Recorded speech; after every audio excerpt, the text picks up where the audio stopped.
caffeine after this. This is a wake-up machine right here.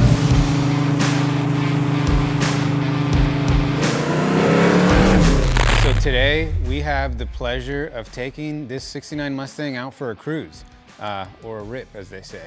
But we will be driving it, highlighting all the cool features, and really talking about why all the things that have been RestoModded on this car help.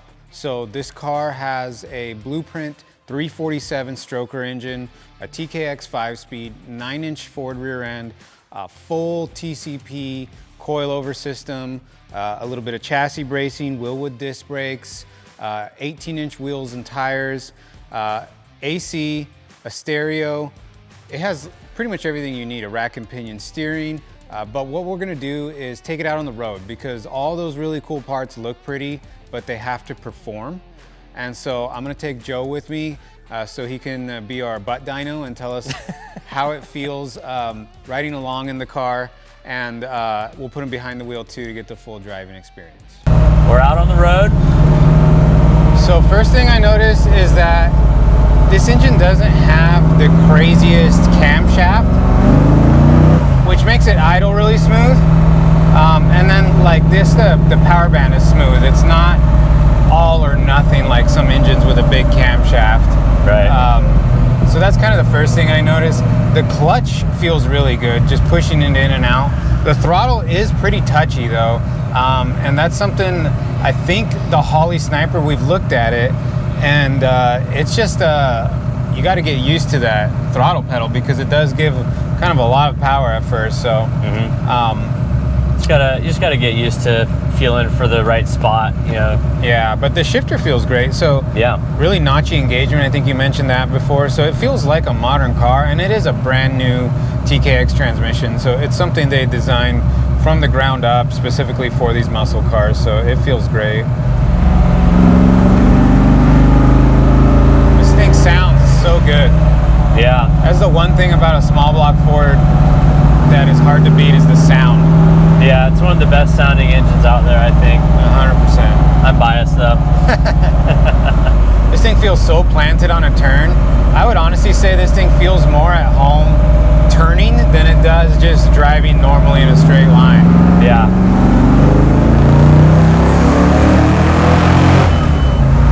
Oh yeah. Woo. Oh yeah. That felt good. Did we mess up the camera? What was that beep? I don't know what that beep was. I think we're all right though.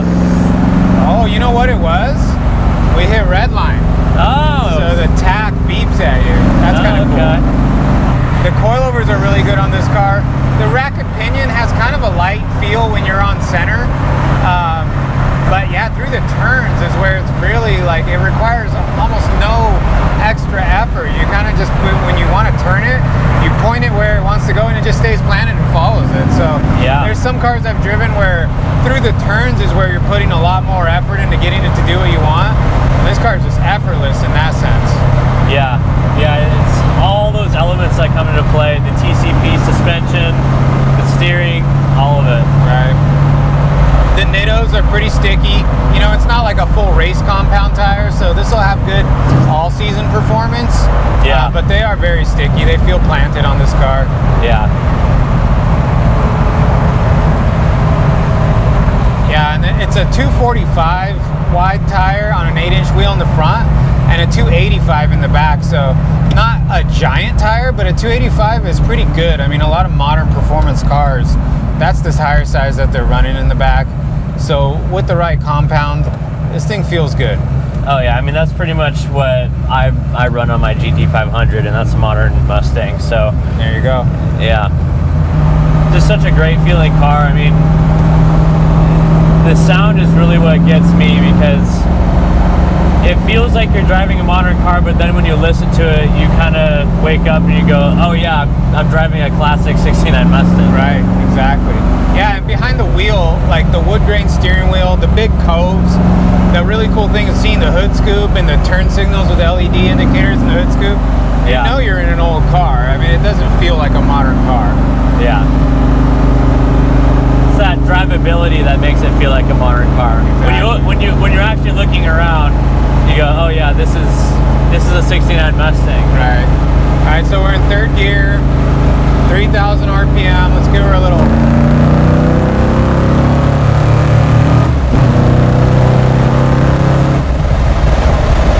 Oh yeah, she's alive.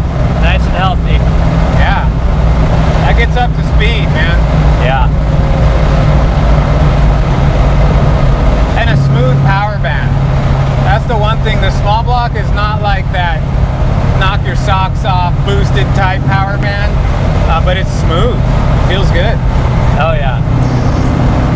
And which isn't to say that it isn't powerful. It's powerful. I mean, you can make a mistake with this kind of power level. Yeah, and this car has no traction control. You know, it doesn't have stability control, all those other fancy computer controlled things that a modern car has. But it doesn't need it. You know, it has that power level where you can control the car. Yeah. The one thing I will say, if I'm being 100% honest, and this is just me nitpicking because I'm a perfectionist and we're going to take care of this before we give it away, but I noticed that when you're tracking straight, the steering wheel is a little off to the left. Yeah. Easy fix. We'll get that taken care of, but you know, that's the thing when you get like a really well sorted car. Now you can really look for like the finer details like that. Yeah. So yeah, that's just me wanting it to be perfect, and that's a minor fix. So the more we drive it, the more we iron it out. This thing has 1759, so 1,760 miles on it, which is a good amount of test miles. Everything's pretty sorted out. We changed the wheel, and so what happens is like you put the car on a lift, and you turn the wheels back and forth, and if you don't bolt the new steering wheel exactly on the right spline, you'll get that. So that's an easy fix. Yeah. The other cool thing is the horn works. So that's always nice when you get a working horn button. Yeah. And like I said, the gauges. So this thing's just chilling at 185 right now. Yeah. We could turn the AC on. I don't think we need to though. It's a nice day outside. Yeah. I like the windows down feel. I like putting my elbow up on the door top. Yeah. It's just kind of cool. Yeah, I like hearing the inside of the car just as much as the outside of it. Yeah, I mean you got this beautiful V8. Yeah. Making all the good noises through those pipes. Yeah. I don't mind hearing it.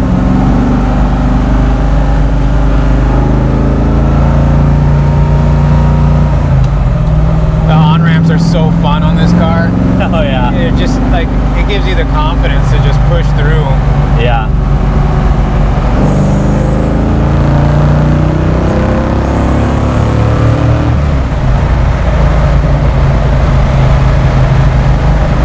Keep ripping it like that, but we gotta let the camera car catch up. Yeah, they're in that slow Lexus.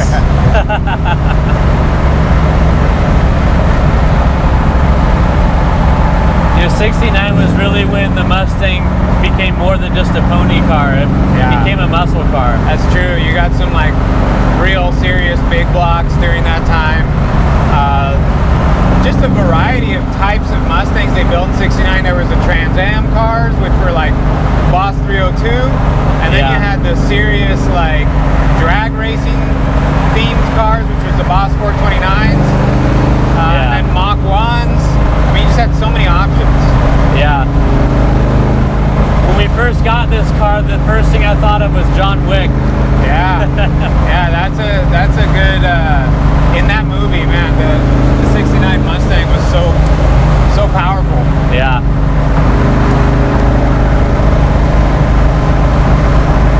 And it's hard to find like really clean examples of this car, you know. It's see a lot of 65, 66, right? You know, 67 and 68, but you don't see a lot of 69 fastbacks, especially in this condition. Yeah, yeah. All the sheet metal was completely redone to be a full rust-free body, and then this car started as a 6-cylinder, so that kind of helps when you're trying to modify it. You know, you're not worried about cutting up a nice original car. Yeah. This thing is pretty torquey too. So it made 430 foot-pounds of torque on the dyno.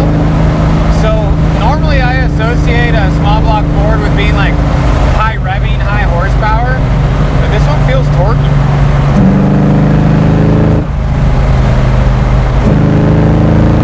Yeah, it throws holds your body back a little bit. It gives you a little bit of that Yeah.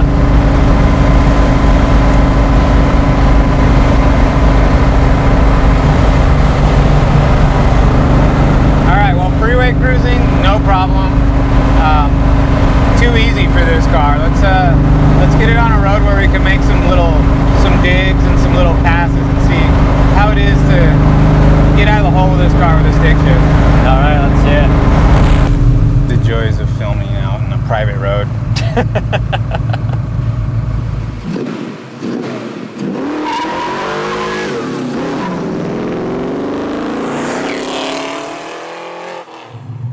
That's right. This is a private road.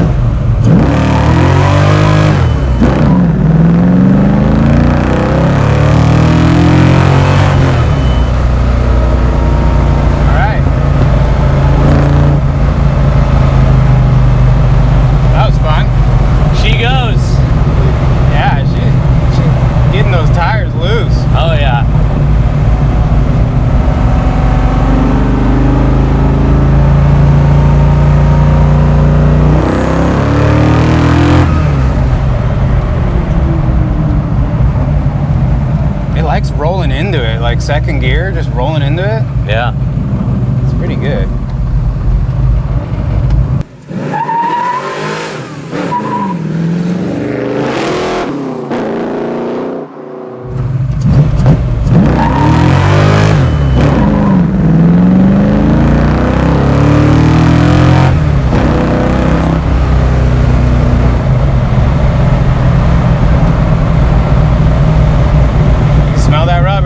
Oh yeah.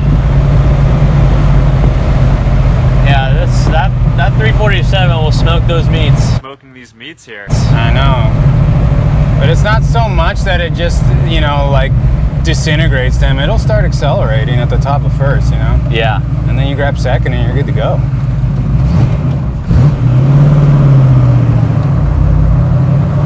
All right, Joe. She's all yours.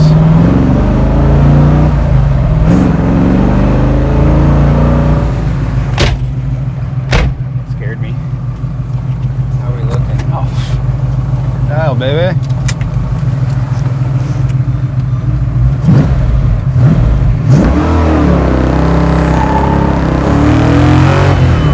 Oh boy.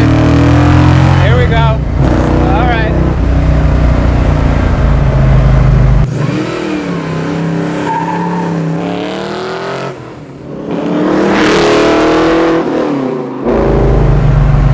Hey, she'll put you back in your seat a little bit. I know, right? I think like when I'm driving, I'm like leaning into it, but from the passenger seat, I felt it.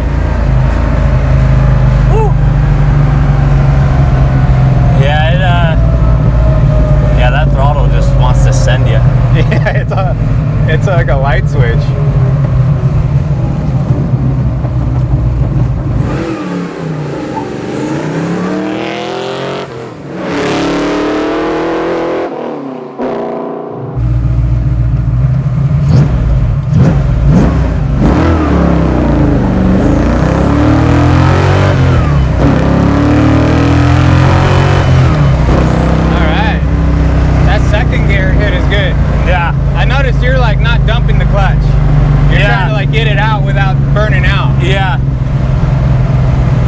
To just try and go for the grip. Yeah, I was just dumping the clutch and it would not hook up. Well, are we done? Do we go back to the office? I guess that's it. That's a day. Yeah, that's a another hard day of work. Enough adrenaline for me, man. Yeah. Don't need any caffeine after this. This is a wake-up machine. It's right honestly from the passenger seat. It's even more like that second gear when it starts pulling. Yeah. It's even better. Yeah. You don't have anything to grab onto, so you're just going. I know. Okay, what an amazing day driving this beautiful. I mean, this car looks killer just looking at it, but driving it, it looks really good, but it drives even better. What did you think? I mean, I absolutely loved it. It's honestly such a cool car. It's a quintessential RestoMod. If you're a big Mustang fan, but you want a classic Mustang that is as reliable as a modern one, this is the car for you. I mean, there's so many things about this car. I mean, when we did the build sheet video, it took such a long time to list off everything. What's your favorite part about this thing? The suspension, hands down. The way this car feels through the turns is so planted. The power band is great from the 347. It's everything you need, but it's so confidence inspiring going through turns. And that's just what I think of. When I think of a 69 Mustang, I think of all those cool old scenes of them going through the most iconic tracks in the Trans Am racing series. And this car would probably outhandle one of those cars because of all the modern technology put into it. So that was my favorite part. You get a car that looks this aggressive and it handles that good. That is a RestoMod, and that's peak Mustang for me. Oh, absolutely, yeah. So if you want this 69 Mustang to be in your driveway along with $50,000 in cold hard cash, claim those entries at restomods.com, and best of luck.